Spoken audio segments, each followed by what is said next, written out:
SOCKS5 is faster than most proxies, not because it does more, but because it does less. SOCKS5 stands for Socket Secure, version 5. It is a routing protocol. It takes your traffic, passes it through a proxy server, and delivers it to the destination.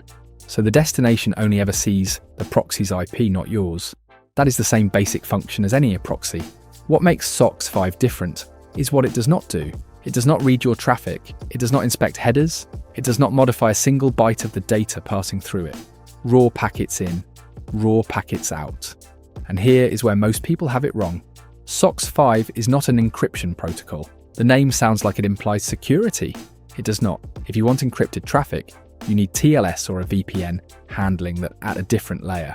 SOCKS5 just routes. It routes fast and it routes anything.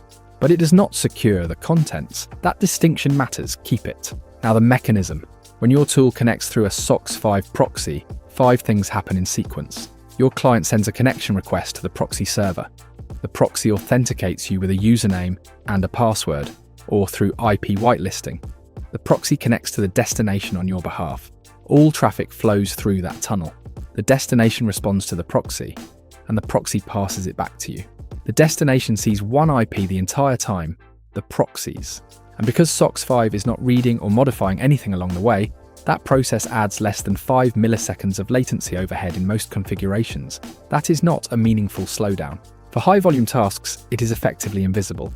Now here is the part most explainers skip entirely. When you use an HTTP proxy, DNS queries, the requests that translate a domain name like example.com into an IP address, are resolved on your local machine, not through the proxy.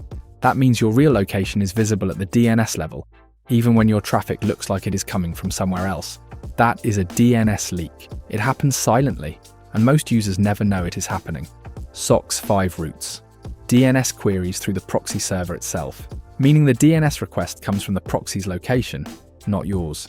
Your real IP never touches the lookup. That one difference makes SOCKS5 meaningfully more private than HTTP proxies. Not because of encryption, but because of how it handles DNS.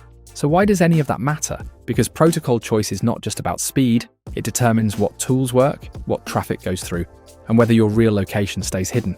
HTTP proxies handle HTTP and HTTPS. That is it. Web requests. If your tool sends anything else, FTP, SMTP, UDP-based protocols, DNS, and HTTP proxy either fails silently or blocks the traffic outright. SOCKS5 handles all of it. Email protocols, torrent traffic, gaming, voice over IP, DNS lookups, any traffic type, any application. That is what protocol agnostic means in practice. And this is where SOCKS5 and VPNs are usually confused. A VPN encrypts all your traffic at the operating system level. Everything on your machine, every app, every background process, gets rerouted and encrypted. That is useful for general privacy. It is not useful for targeted, high-volume automation. SOCKS5 is configured per application. One tool runs through the proxy, while everything else on your machine connects normally.